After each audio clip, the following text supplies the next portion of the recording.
Hello everyone, मेरा नाम है विजय मौर्य। तो आज की वीडियो में हम बात करने वाले हैं B pharm third semester theory examination 2025 और 26। इसका सब्जेक्ट रहने वाला है फार्मास्यूटिकल ऑर्गेनिक केमिस्ट्री।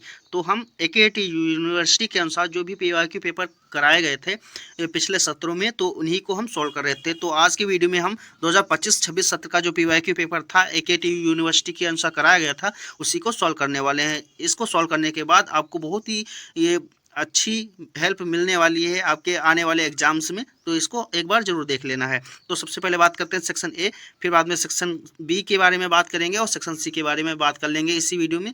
तो सबसे पहले सेक्शन ए को देख लेते हैं। सेक्शन ए में जो फर्स्ट क्वेश्चन पूछा गया था, state Huckel's rules of aromaticity. तो हकल साहब ने क्या बताया था एरोमेटिसिटी के बारे में। तो कोई भी अगर केमिकल कंपाउंड साइक्लिक नेचर का होता है, प्लेनर रिंग होती है और फुल्ली कंजुगेटेड होना चाहिए और साथ में 4n+2 पाई इलेक्ट्रॉन होने चाहिए, तो उसे हम क्या बोलेंगे, एरोमेटिक नेचर का होता है वो केमिकल कंपाउंड। तो हकल साहब ने ये बताया था। तो जैसे बेंजीन है, बेंजीन में एक साइक्लिक रिंग होती है और जब एक साइक्लिक रिंग होती है तो 4 और n की जगह पर एक हो जाएगा +2 पाई, तो यानी कि 6 पाई इलेक्ट्रॉन हो गया। तो ये क्या होगी, आपकी एरोमेटिक नेचर की हो गई। नेक्स्ट क्वेश्चन है why benzene undergoes electrophilic substitution reaction. तो बेंजीन क्यों इलेक्ट्रोफिलिक सब्स्टिट्यूशन रिएक्शन देती है। तो क्योंकि इसमें क्या होता है, प्लेनर रिंग होती है, डीलोकलाइज्ड पाई इलेक्ट्रॉन होते हैं और इलेक्ट्रॉन रिच केमिकल कंपाउंड होता है, तो इसीलिए क्या होता है, ये इलेक्ट्रोफिलिक सब्स्टिट्यूशन रिएक्शन देती है। नेक्स्ट क्वेश्चन की बात कर लेते हैं। नेक्स्ट क्वेश्चन है what is Friedel Crafts acylation. तो जब भी बेंजीन जो होती है स्टूडेंट्स एरोमेटिक कीटोन्स के साथ में रिएक्ट करती है ना, तो हमें क्या मिलता है, एस्टोफिनॉन मिलता है इन द प्रेजेंस ऑफ AlCl3 की प्रेजेंस में। तो उसे हम क्या बोलते हैं, फ्रीडल क्राफ्ट एसाइलेशन रिएक्शन बोलते हैं। नेक्स्ट क्वेश्चन की बात कर लेते हैं define acid value of oils. तो जब भी क्या होती है acid value of oils, the acid value of oils measure the milligrams of potassium hydroxide. कितना मिलीग्राम ऑफ पोटेशियम हाइड्रोक्साइड हमें चाहिए होता है कि किसी भी ऑयल्स में जो है फ्री फैटी एसिड को न्यूट्रलाइज करने के लिए। तो 1 ग्राम अगर सैंपल होता है ऑयल्स में, तो कितना मिलीग्राम ऑफ पोटेशियम हाइड्रोक्साइड हमें ज़रूरत पड़ेगी किस उसमें जो फ्री फैटी एसिड होते हैं उनको न्यूट्रलाइज करने के लिए। तो उसी वैल्यू को मेजर आउट करते हैं हम एसिड वैल्यू के साथ। तो ये इसका फार्मूला होता है, इसको आप देख लीजिएगा। नेक्स्ट क्वेश्चन की बात करते हैं व्हाट इज सेपेनिफिकेशन वैल्यू। तो ये क्या होती है, तो इसमें क्या होता है कि जो ट्राइग्लिसराइड होते हैं उनको अगर हम बेस के साथ में, बेस में हम पोटेशियम हाइड्रोक्साइड और सोडियम हाइड्रोक्साइड ले सकते हैं, उनके साथ में अगर हम रिएक्ट करवाते हैं ना, तो हमें क्या मिलेगा, ग्लिसरॉल मिलेगा, साथ में सोप यानी कि साबुन मिलेगी। तो उस रिएक्शन को हम क्या बोलते हैं, सेपेनिफिकेशन बोलते हैं। तो इसको आप अच्छे से देख लीजिएगा। नेक्स्ट क्वेश्चन की बात करते हैं नेम एनी 2 पॉलीन्यूक्लियर हाइड्रोकार्बन। तो इसमें किसी 2 पॉलीन्यूक्लियर हाइड्रोकार्बन की बात कर रहा है। तो हमने यहाँ पर एक नेप्थलीन, नेप्थलीन में क्या होता है, 2 फ्यूज्ड रिंग होती हैं और जिसे हम क्या बोलते हैं, नेप्थलीन बोलते हैं। ऐसे एनाथ्रासीन होती है तो उसमें 3 फ्यूज्ड रिंग हो जाती हैं। फिर फिनेंथ्रासीन, उसमें भी 3 फ्यूज्ड होती हैं, लेकिन वो ऊपर नीचे एंगुलर फ्यूज्ड रिंग होती हैं, तो उसको आप आगे देखेंगे। तो ये 3 जो हमारे पॉलीन्यूक्लियर हाइड्रोकार्बन के एग्जाम्पल हो गए।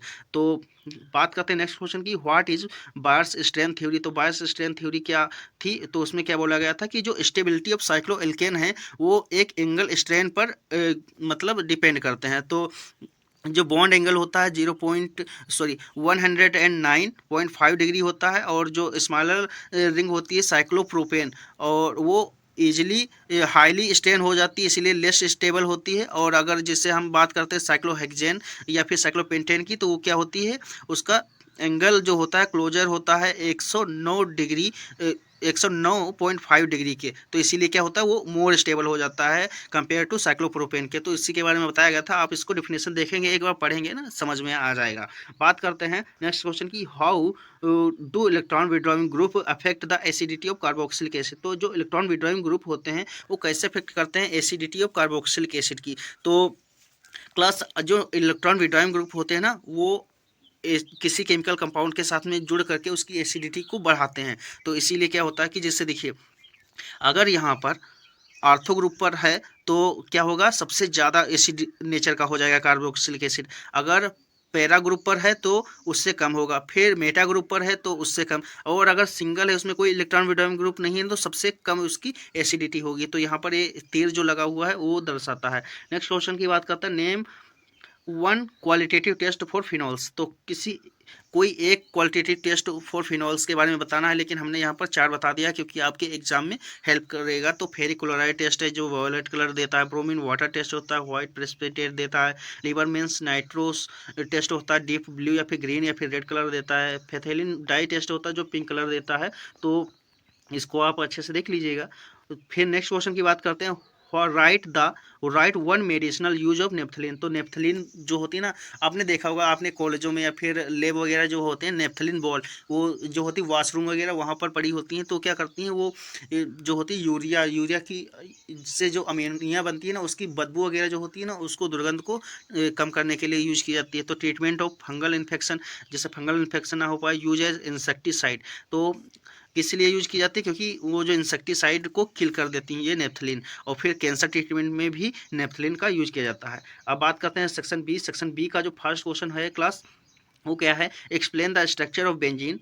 सबसे पहले बेंजीन के स्ट्रक्चर को बताना है, फिर बाद में डिस्कस करना ऑर्बिटल पिक्चर, फिर resonance and aromatic nature of benzene with Hückel's rules. तो सबसे पहले बेंजीन के बारे में बताना है। बेंजीन क्या होती है? एक ऑर्गेनिक कंपाउंड होता है which contains 6 carbon atom attached with 6 hydrogen atoms.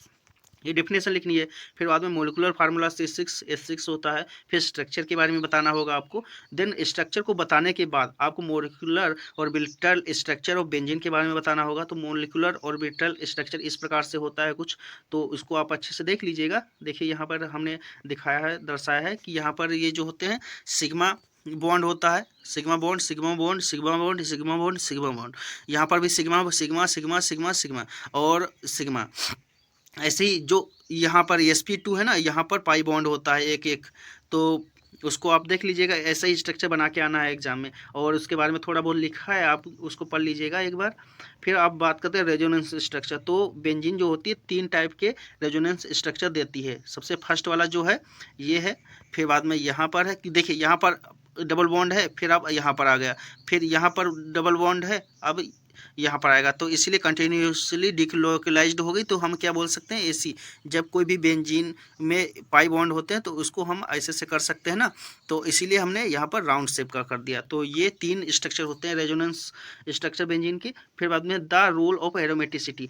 तो क्या है रोल एरोमेटिसिटी ऑफ बेंजीन? तो उसके बारे में बताया गया है। कंपाउंड शुड बी साइक्लिक होने चाहिए, compound should be conjugated resonance दिखाना चाहिए, और it must be follow Huckel's rules.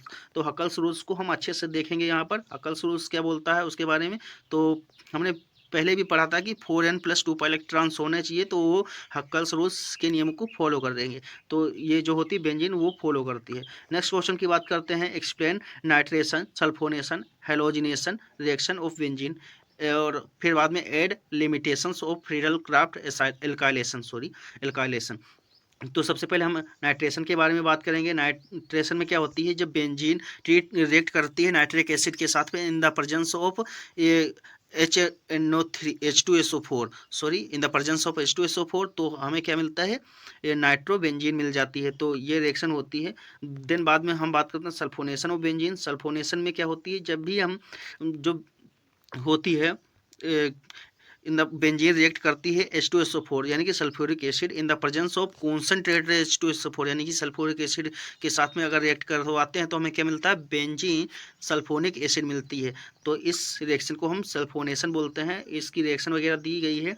अब इसकी मैकेनिज्म ऑफ एक्शन, मैकेनिज्म के बारे में भी देखना होगा क्योंकि ये बहुत ही क्रिटिकल रिएक्शन होती है। तो सबसे पहले देखिए H2SO4 के साथ रिएक्ट भी करेंगे इन the presence of H2SO4, concentrated लेकिन होना चाहिए। तो ये पूरी मैकेनिज्म ऑफ एक्शन है। फिर सेकेंड स्टेप में आपको कार्बोकेशन मिलेगा, वहाँ से बेंजीन सल्फोनिक एसिड मिल जाएगा।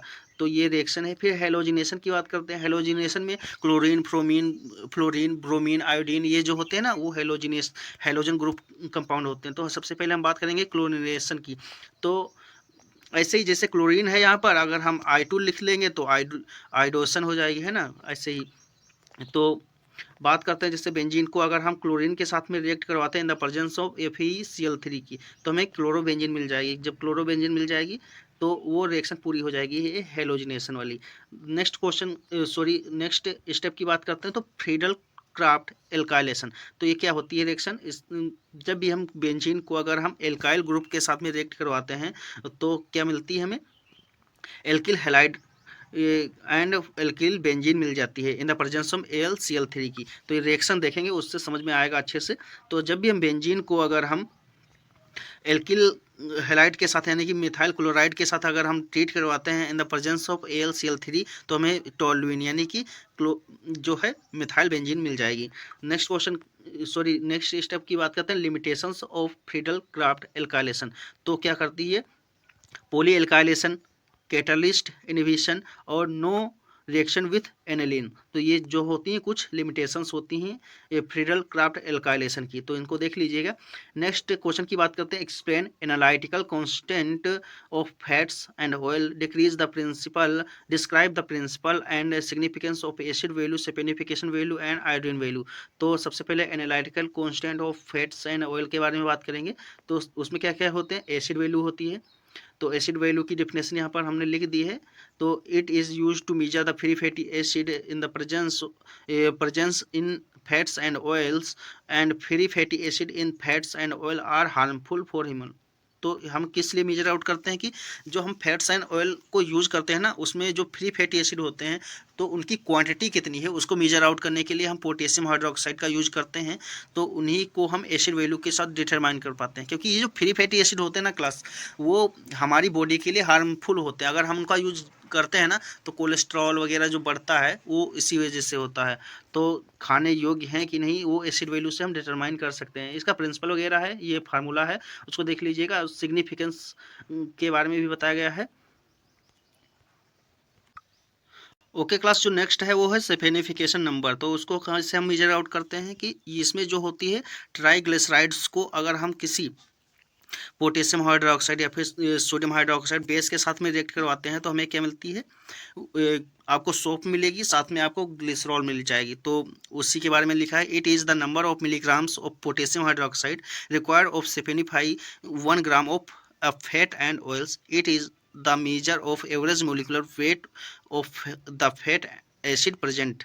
तो फैटी एसिड कितनी प्रेजेंट है, कितना मोलिकुलर वेट प्रेजेंट है किसी फैट्स एंड ऑयल्स में, उसको मेजर आउट किया जाता है तो सैपोनिफिकेशन नंबर के द्वारा। इसका प्रिंसिपल वगैरह दिया गया है, उसको आप देख लीजिएगा।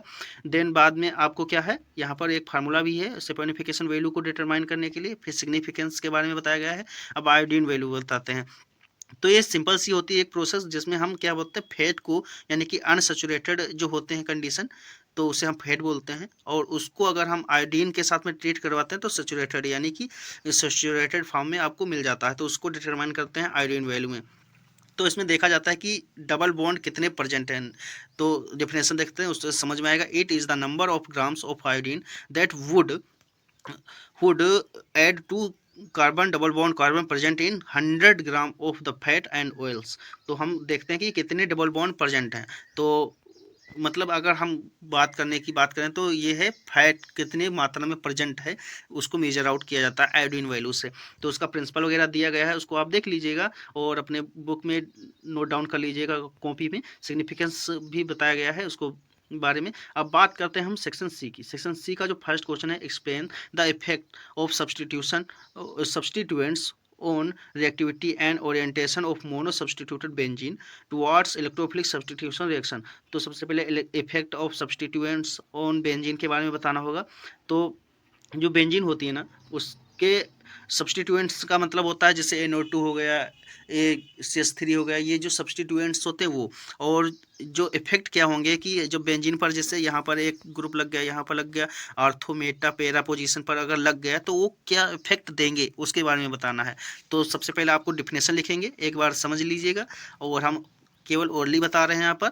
देन बाद में क्या होगा कि जिससे रिंग एक्टिवेटिंग ग्रुप और रिंग डीएक्टिवेटिंग ग्रुप दो टाइप के होते हैं। अगर उसमें से अगर कोई भी कंपाउंड जैसे होगा तो क्या अफेक्ट देगी बेंजीन, उसके बारे में बताना है। तो सबसे पहले हम देखते हैं रिंग एक्टिवेटिंग ग्रुप अगर है तो उसमें 3 टाइप के होते हैं, जिससे स्ट्रांगली एक्टिवेटिंग, मॉडरेट एक्टिवेटिंग और वीकली एक्टिवेटिंग। तो 3 टाइप के होते हैं। उसमें से जो भी कंपाउंड जैसे होंगे अटैच होंगे बेंजीन के साथ में तो क्या इफेक्ट देंगे उसके बारे में देखते हैं। Effect on reactivity, since ring activating group have the tendency to donate electron, hence they increase electron density on benzene ring. Now thus to this increase electron benzene ring becomes more reactive towards electrophilic substitution reaction। अगर ये जो हैं अगर attach हुए ना तो क्या करेंगे कि इलेक्ट्रोफिलिक सब्स्टिट्यूशन रिएक्शन को बहुत ही इजीली कर देंगे। तो ये इलेक्ट्रॉन डेंसिटी को ये जो है इंक्रीज करते हैं, तो इसका मतलब ये अच्छे होते हैं। तो जो एक्टिवेटिंग ग्रुप होते हैं वो बेंजीन की जो है इलेक्ट्रोफिलिक सब्स्टिट्यूशन रिएक्शन को इजीली कर देते हैं, तो ये इफेक्ट देते हैं। आप इसका इफेक्ट देख लिए। अब बात करते हैं इफेक्ट ऑन ओरिएंटेशन। तो ओरिएंटेशन मतलब आर्थो मेटा पैरा ग्रुप पर अगर जैसे होंगे तो कहाँ कहाँ पर ये कैसा और देखने को मिलेगा इफेक्ट, उसके बारे में। तो ring activating group guide the second substituents toward ortho and para position given below is the mechanism of ortho and para directions. तो यहाँ पर एक बेंजीन की जो है दी गई है आपको मैकेनिज्म, उसको देख लीजिएगा। फिर है रिंग डीएक्टिवेटिंग ग्रुप्स में, तो इसमें strongly deactivating, moderate deactivating, weekly deactivating, दो टाइप के, तीन टाइप के है ना, उनको भी वैसे ही ट्रीट करना है। तो इफेक्ट ऑन रिएक्टिविटी, तो since ring deactivating group have the tendency to accept withdraw electron hence they decrease electron density. तो इसमें क्या होगा, डिक्रीज हो जाएगी इलेक्ट्रॉन डेंसिटी, बस यही लिख देना है आपको। तो बेंजीन रिंग की तो इससे क्या होगी, now due to this benzene ring becomes less reactive towards electrophilic substitution reaction. तो इसमें क्या हो जाएगा, इलेक्ट्रोफिलिक सब्स्टिट्यूशन रिएक्शन जो होंगी वो लेस रिएक्टिव होंगी, इसका मतलब अच्छे से रिएक्शन नहीं कर पाएंगी। तो इफेक्ट ऑन ओरिएंटेशन की बात कर लेते हैं, जिससे कि यहाँ पर आपको एक मैकेनिज्म दी गई हो, उसको देख लीजिएगा। तो ये क्वेश्चन यहाँ पर कंप्लीट हो जाता है हमारा।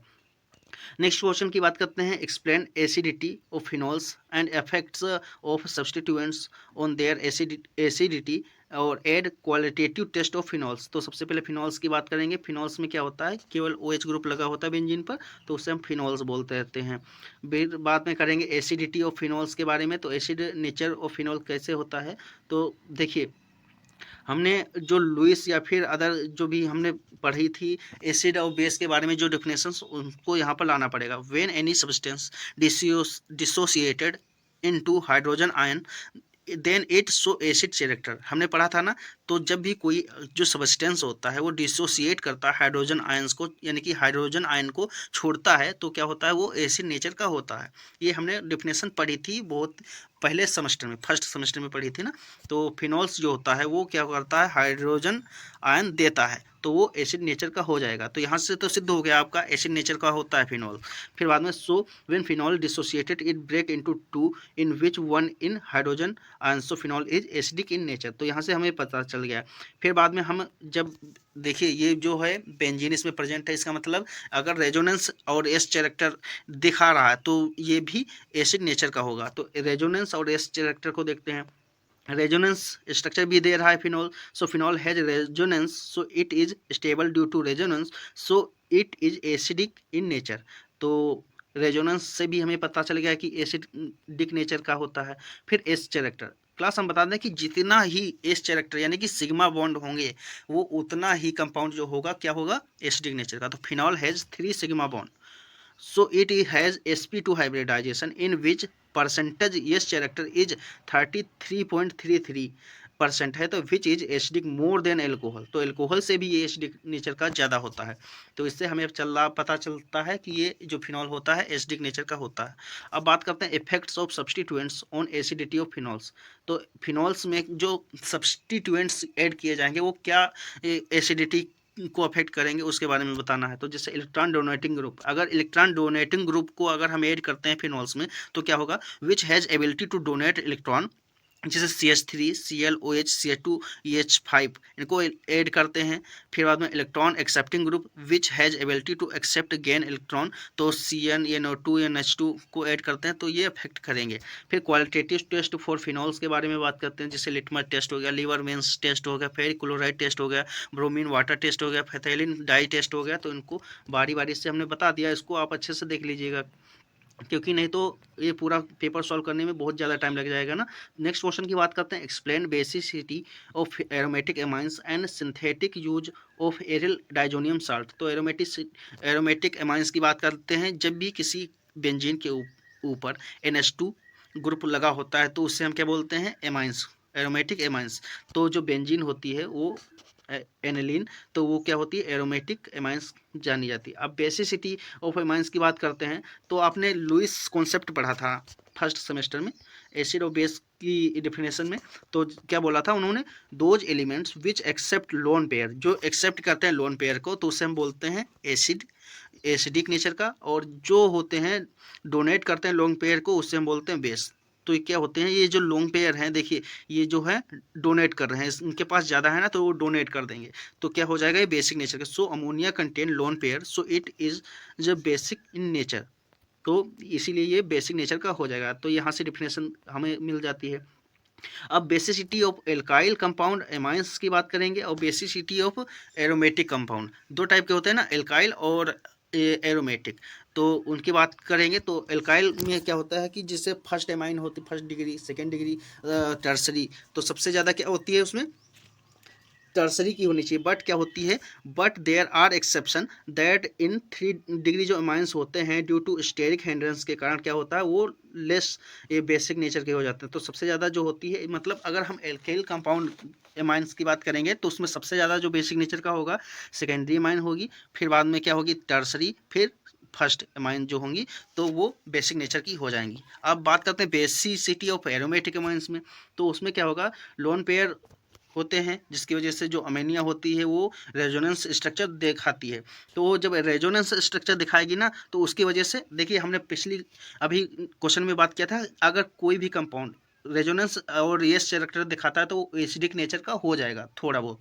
तो जो बेंजीन होती है, due to resonance electron density is decrease, so basicity decrease, इसकी वजह से जो बेसिसिटी है वो डिक्रीज हो जाएगी। सो बेसिसिटी ऑफ एमाइंस, सबसे पहले जो एलिफेटिक एमाइंस होंगी, मतलब जो जैसे एल्काइल वाले जो अमाइंस होंगे उनकी बेसिसिटी ज़्यादा हो जाएगी, और जो एरोमेटिक अमाइंस होंगी उनकी कंपेयर टू एलिफेटिक अमाइंस वो कम होगी। तो एरोमेटिक कम बेसिक नेचर के होते हैं। तो यहाँ पर बहुत ही अच्छे तरीके से हमने समझाया है, इसको देख लीजिएगा। अब synthetic use of aryl diazonium salt, तो एरिल डाइजोनियम सॉल्ट क्या होता है, ऐसा compound those compound which contain N double bond N in aromatic ring which chloride salt, it is called as aryl diazonium salt. तो यहाँ पर आप structure भी देख रहे होंगे, इसका यूजेस वगैरह कुछ दिया गया है, उसको आप देख लीजिएगा। नेक्स्ट क्वेश्चन की बात करते हैं, describe hydrolysis, hydrogenation, saponification and rancidity of fats and oils add note on drying oils, तो इसके बारे में बताना है। तो सबसे पहले हमने एक क्लास यहाँ पर हाइड्रोलाइसिस की डेफिनेशन वगैरह लिख दी है। जैसे हम अगर ट्राइग्लिसराइड्स को अगर हम 3 मोलिक्यूल्स ऑफ वाटर के साथ में लाइपेज के प्रेजेंस में अगर ट्रीट करवाते हैं तो ग्लिसरॉल और जो फैटी एसिड मिल जाएगा। तो ये डेफिनेशन से इसकी देख लेना। फिर हाइड्रोजिनेशन में क्या होता है, अगर हम ग्लिसरॉल ट्राईओलिएट ऑयल्स को अगर हम ट्रीट करवाते हैं निकल के साथ में, और तो हमें क्या मिलेगा, ग्लिसरॉल ट्राई स्टेरेट फैट मिल जाएगा। तो हाइड्रोजिनेसिस में ये होता है। फिर सेपोनिफिकेशन में हमने पढ़ा था कि जो ट्राईग्लिसराइड्स होते हैं उनको अगर हम बेस के साथ में ट्रीट करवाते हैं तो ग्लिसरॉल और सोप यानी कि साबुन मिल जाएगी। तो ये है, आप डेफिनेशन देख लीजिएगा। फिर रेंसिडिटी ऑफ ऑयल्स का मतलब क्या होता है कि जब हम फैट्स या फिर ऑयल्स को अगर हम ये ऐसे ही ये मतलब लाइपेज के प्रेजेंस में अगर हम ऐसे खुले में रख देते हैं तो क्या होता है, ग्लिसरॉल और फ्री फैटी एसिड मिल जाते हैं, उसके बारे में है। फिर बाद में ड्राइंग ऑयल, जो रेंसिडिटी होती है ट्राइग्लिसराइड, उसको अगर हम लाइपेज के यानी कि एसिड के प्रेजेंस में ट्रीट करवाते हैं तो ग्लिसरॉल और फ्री फैटी एसिड मिलेगा। और जो ड्राइंग ऑयल होती वो होती है, देखिए अगर हम किसी फैट और ऑयल्स को अगर ऐसे खुले में रख देंगे तो उसमें क्या होती है, एक लेयर बन जाती है। जैसे एक बर्तन है वहाँ पर फैट्स या फिर ऑयल्स रखा है तो उसके ऊपर एक लेयर बन जाएगी पतली सी, तो उसे हम क्या बोलेंगे, ड्राइंग ऑयल। तो when highly unsaturated oil are expose to air they undergoes oxidation और polymerisation to form a thin waterproof film, तो मिल जाती है, तो उसे हम बोलते हैं ड्राइंग ऑयल्स। तो आप देख लीजिएगा, इसको यहाँ पर स्ट्रक्चर वगैरह बना है। नेक्स्ट क्वेश्चन की बात करते हैं, explain synthesis reactions structure and medicinal use of polynuclear hydrocarbon such as naphthalene and anthracene. तो दोनों को हमें बताना है। तो सबसे पहले हम बात करेंगे पॉलीन्यूक्लियर हाइड्रोकार्बन होते क्या हैं। पॉलीन्यूक्लियर हाइड्रोकार्बन का मतलब हो जाएगा क्लास कि ऐसे हाइड्रोकार्बन्स जो पोली यानी कि दो या फिर दो से अधिक होने चाहिए। तो organic compounds which contain only hydrogen and carbons which further composed in the form of multiple aromatic rings, जैसे नेफ्थलीन हो गया, एंथ्रासिन हो गया, फिर फिनेंथ्रीन हो गया। तो ये हो जाएगा। नेफ्थलीन में क्या होता है, स्ट्रक्चर देख लीजिए, जो फ्यूज्ड दो बेंजीन रिंग होती हैं जो कि sp2 हाइब्रिडाइजेशन दिखाती हैं, ये सिंपल सा स्ट्रक्चर हो जाएगा। फिर सिंथेसिस कैसे करेंगे, सबसे पहले हम पेट्रोलियम से करेंगे। तो पेट्रोलियम में क्या करेंगे, पेट्रोलियम फ्रैक्शन को अगर हम कॉपर को हाईली अगर 680 सेंटीग्रेड टेम्परेचर पर अगर हम ट्रीट करवाते हैं, गर्म करते हैं ना, तो हमें नेप्थलीन और साथ में क्या मिलेगा, मिथाइल नेप्थलीन मिल जाएगी। फिर बाद में मिथाइल नेप्थलीन को भी आगे ट्रीट करवाएंगे तो फिर से हमें नेप्थलीन मिल जाएगी। तो हमें नेप्थलीन चाहिए तो मिल गई। नेक्स्ट जो है, जो हमारी प्रिपरेशन है, कैसे हम प्रिपेयर करेंगे, फ्रॉम 4 फिनाइल 1 ब्यूटीन के साथ में। तो 4 फिनाइल 1 ब्यूटीन को अगर हम कैल्शियम ऑक्साइड के साथ में अगर ट्रीट करवाते हैं तो नेप्थलीन मिल जाएगी और हाइड्रोजन बाहर निकल जाएगा। अब केमिकल रिएक्शन की बात करते हैं तो नाइट्रेशन में क्या होगी, नेप्थलीन को अगर हम नाइट्रिक एसिड के साथ ट्रीट करवाते हैं इन द प्रेजेंस ऑफ H2SO4 तो हमें 1 नाइट्रो नेप्थलीन मिल जाएगी। नेक्स्ट जो है फिडल क्राफ्ट एल्काइलेशन, तो इसमें क्या होगी, एल्काइल ग्रुप के साथ अगर ट्रीट करवाएंगे तो हमें ये जो है 2 इथाइल नेप्थलीन मिल जाएगी। ऐसे ही मेडिसिनल यूज, यानी कि अगर हम नेप्थलीन का मेडिसिनल यूज बोलें तो जो वॉशरूम वगैरह होते हैं वहाँ पर नेप्थलीन बॉल का यूज किया जाता है। Naphthalene is used in manufacturing of moth ball, या फिर used in manufacturing of phthalic anhydride carbaryl for insecticide, और इंसेक्टिसाइड को मारने के लिए भी यूज की जाती है। Also used in dye and several medicinal products में यूज की जाती है। अब एंथ्रासिन की बात करते हैं, इसमें 3 फ्यूज्ड रिंग होती हैं लेकिन sp2 हाइब्रिडाइजेशन ही देती हैं। सिंथेसिस की बात करें तो बाई फ्रेडल क्राफ्ट रिएक्शन के साथ में ट्रीट करवाने पर ये हमें एंथ्रासिन मिल जाती है। फिर बाद में दूसरी बात करें तो एल्प्स रिएक्शन के साथ भी हमें एंथ्रासिन मिल जाती है।